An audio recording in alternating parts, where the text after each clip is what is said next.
how many times I came to Haldia Port. I didn't visit the docks area like today. So I gathered a much more knowledge from there, and having some important parts that to be progressed, that to be not progressed, that to be in good condition, or whatever. Today on the dais,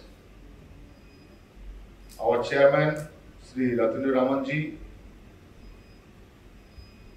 Deputy Chairman Samrat Rahiji, all the officials, maybe here the media friends, other persons. I give to warm welcome to all of you today.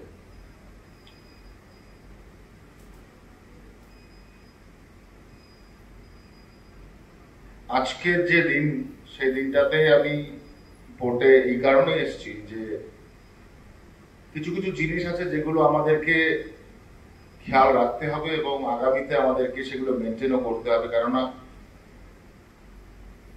মাননীয় প্রধানমন্ত্রীজি তার যে future vision,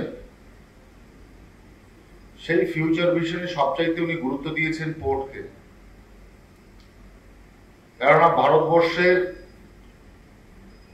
70% trade is doing by the port. Most of the export import and maximum cargo handling is doing by the port. তো আমাদের যেটা সবচেয়ে পোর্টকে modernise করা, পোর্টকে ইনফ্রাস্ট্রাকচারালি development করা, পোর্টের যে ইন্ডাস্ট্রিয়ালাইজেশন সেটাকে বাড়ানো, এবং এর সঙ্গে আরো অনেক কিছু যুক্ত, যেটা মাননীয় প্রধানমন্ত্রীজির আগামী দিনের স্বপ্ন। তাই specially perception took from him, and I started the visit first in Haldia. After that, the 13 ports will be visited by me. তো সবার আগে আমার যেটা বলার দরকার, যে আমরা যারা আছি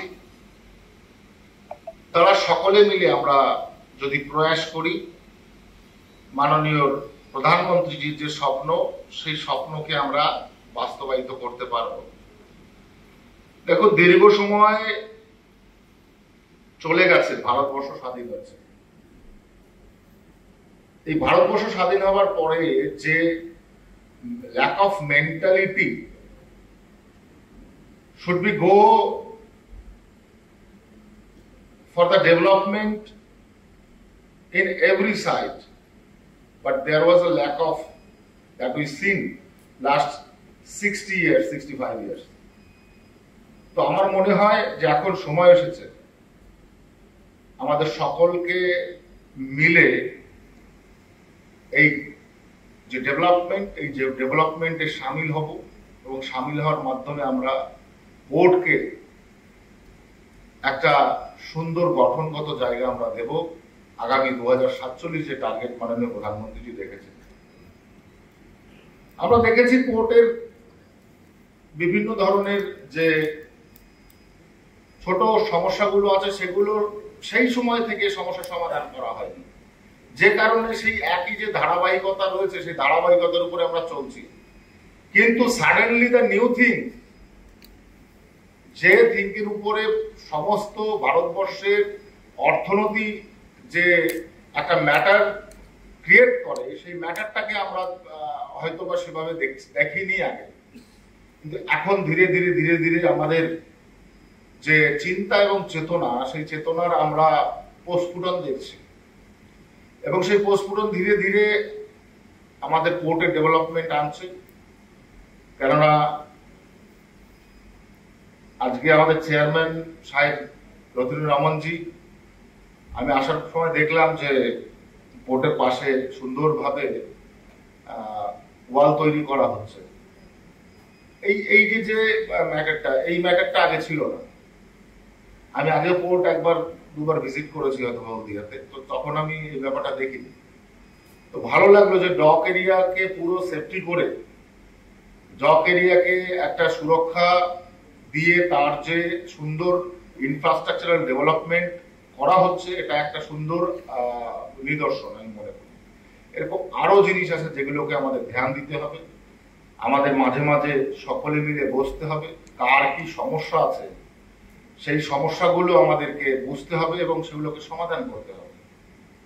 তাহলেই আমাদের সার্বিক বিকাশ, মাননীয় প্রধানমন্ত্রীজির যে কথা, সবকা সাথ সবকা বিকাশ সবকা বিশ্বাস আর সবকা প্রয়াস, এই যে লক্ষ্য, এই লক্ষ্য আমাদের আগামী দিনে থাকবে। যার জন্যই পোর্ট ভিজিট খুব ইম্পর্টেন্ট আমি মনে করি। আপনাদের দৃষ্টিকোণ থেকে আপনারা অবশ্যই পোর্টকে একটা ভাবে দেখেন এবং উপরে যারা আছেন তারাও একটা দৃষ্টিকোণ থেকে পোর্টকে আগামী দিনে ফরওয়ার্ড করবার জন্য চিন্তা ভাবনা করেন এবং সেই উদ্দেশ্যে আমরা আগামী দিনে এগোচ্ছি। আমি ধন্যবাদ জানাবো আমাদের সকল অফিসিয়ালসকে যারা অক্লান্ত পরিশ্রম করছেন পোর্টকে সুন্দর করে গড়ে তোলবার জন্য, এবং যারা পার্টিসিপেট করছেন অ্যাজ এ স্টেক হোল্ডার্স তাদেরকেও ধন্যবাদ জানাবো, কারণ আপনারা হচ্ছে পিলার অফ ফাউন্ডেশন। তার যে সুন্দর ইনফ্রাস্ট্রাকচারাল ডেভেলপমেন্ট করা হচ্ছে, এটা একটা সুন্দর নিদর্শন আমি মনে করি। এরকম আরো জিনিস আছে যেগুলোকে আমাদের ধ্যান দিতে হবে। আমাদের মাঝে মাঝে সকলে মিলে বসতে হবে, কার কি সমস্যা আছে সেই সমস্যাগুলো আমাদেরকে বুঝতে হবে এবং সেগুলোকে সমাধান করতে হবে।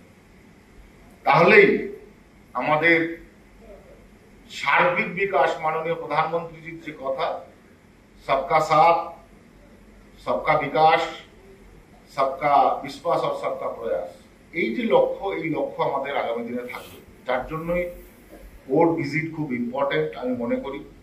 আপনাদের দৃষ্টিকোণ থেকে আপনারা অবশ্যই পোর্টকে একটা ভাবে দেখেন এবং উপরে যারা আছেন তারাও একটা দৃষ্টিকোণ থেকে পোর্টকে আগামী দিনে ফরওয়ার্ড করবার জন্য চিন্তা ভাবনা করেন এবং সেই উদ্দেশ্যে আমরা আগামী দিনে এগোচ্ছি। আমি ধন্যবাদ জানাবো আমাদের সকল অফিসিয়ালসকে যারা অক্লান্ত পরিশ্রম করছেন পোর্টকে সুন্দর করে গড়ে তোলবার জন্য, এবং যারা পার্টিসিপেট করছেন অ্যাজ এ স্টেক হোল্ডার্স তাদেরকেও ধন্যবাদ জানাবো, কারণ আপনারা হচ্ছে পিলার অফ ফাউন্ডেশন। আপনারা না হলে আমাদের পোর্ট কখনোই এভাবে উজ্জীবিত থাকতে পারে না। আপনাদের যত পার্টিসিপেশন হবে, আপনাদের যত বেশি ব্যবহার পোর্টের উপরে হবে, তত বেশি পোর্টের গ্রোথ এবং ইকোনমিক্যালি স্ট্রং হবে। আমি মনে করি যে হলদিয়া পোর্ট বাংলা তথা ভারতবর্ষের একটা ইম্পর্টেন্ট পোর্ট, এবং ক্যালকাটা পোর্ট তো অবশ্যই আছে, কারণ ভারতবর্ষের সর্বপুরনো পোর্ট হচ্ছে আমাদের ক্যালকাটা পোর্ট। তো আমি মনে করি এই পোর্টের মাধ্যমে ওয়েস্ট বেঙ্গল এক সুন্দর দিশা দিতে পারবে সারা ভারতবর্ষের মানুষকে। কেননা ট্রেডের ক্ষেত্রে সাউথ ইস্টার্ন ট্রেডের ক্ষেত্রে আমাদের যে সাউথ ইস্টার্ন এশিয়া আছে, সাউথ ইস্ট এশিয়া, তো সেখানে ট্রেডের জন্য এর একটা বড় ভূমিকা থাকে। আর যে ভূমিকা আমাদের এই পোর্ট পালন করে, আমাদের সবার আগে দরকার স্বচ্ছতা। স্বচ্ছতা এই কারণে দরকার, যত বেশি স্বচ্ছতা আমরা ব্যবহার করবো বা স্বচ্ছ হয়ে থাকবো, তত বেশি আমাদের কনসেপ্টও স্বচ্ছ থাকবে। তো পরিষ্কার পরিচ্ছন্ন থাকা, বুঝিয়ে কাজ করা, এবং এর সঙ্গে সঙ্গে যে ছোট ছোট ইনফ্রাস্ট্রাকচার ডেভেলপমেন্ট, যেমন আমাদের চারিদিকে আমরা নতুন কনসেপ্ট আমরা পাই যে গ্রিন হাব, তো green energy, green ships, green port, এর দিকে আমাদের নজর দিতে হবে। তাহলে কনসেপ্ট যত পরিষ্কার, প্রকৃতি যত পরিষ্কার, কনসেপ্ট তত পরিষ্কার। তো সেই পরিষ্কার পরিচ্ছন্নতাই আমাদের মূল লক্ষ্য আগামীতে। এবং আমি শুনছিলাম যে চেয়ারম্যান সাহেব আমাদের বলছিলেন যে এখানে গ্রিন এনার্জির দিকেও আমরা লক্ষ্য রাখছি, মানে সোলার প্যানেল, সেই দিকেও উনি ভাবছেন। তো অবশ্যই সেটা ভালো। এবং অলরেডি 2 মেগাওয়াটস এর একটা আজকে উদ্বোধন করে এলাম, ওটা 2 মেগাওয়াটস ছিল। হ্যাঁ, তো আমি মনে করি যে এটা একটা আলাদা ইনিশিয়েটিভ। আগামী দিনে আরো বেশি সুন্দর হোক আপনাদের পথ চলা, এবং এই পথ চলাই আগামী দিনের পোর্টের একটা সুন্দর বিকাশময় জায়গা তৈরি করবে। দেখুন, ছোট্ট একটা উদাহরণ দিই। মানুষ যতই লম্বা হোক বা যতই মোটা হোক বা যতই যা হোক, মানুষের ভিতরে কারেজ এবং এনার্জি, এটাই সবচেয়ে বড় মূল মানে গ্রোথ অফ হিউম্যান বিং। তো আমার মনে হয় যে এই কারেজের জন্য যারা নেতৃত্ব প্রদান থাকেন, তাদেরকে সেই যে এনার্জি এবং সেই কারেজনেস, তাদের যারা ডাউনে থাকেন তাদের ভিতরে ইনপুট করা উচিত। কারণ আমরা যে এনার্জিটা পাই, সেই এনার্জিটা মাননীয় প্রধানমন্ত্রী আমাদের মধ্যে ইনপুট করান, যে দেশ আগামীতে কিভাবে চলবে, আপনারা সেইভাবে চলুন। আপনারা যদি সেইভাবে চলেন, তাহলেই আপনাদের লক্ষ্যমাত্রা এবং আমাদের সার্বিক লক্ষ্যমাত্রা আমরা পৌঁছবো, নাহলে কিন্তু সম্ভব না।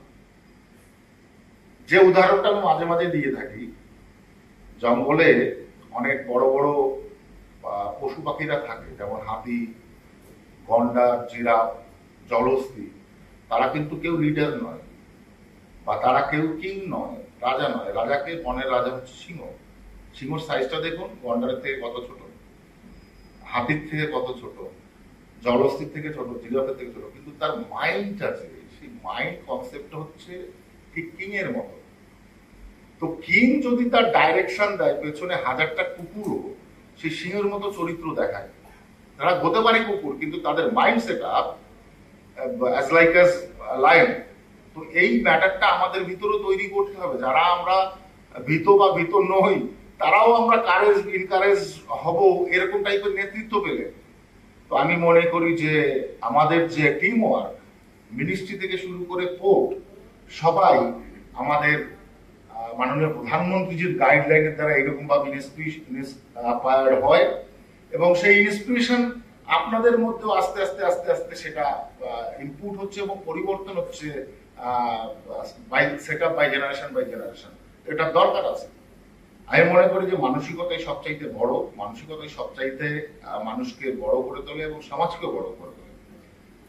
আমি চাইবো আপনাদের পার্টিসিপেশন এরকম বড় মানসিকতায় তৈরি হোক, এবং সবাইকে নিয়ে, সবার সাথে, সবার বিকাশের জন্য।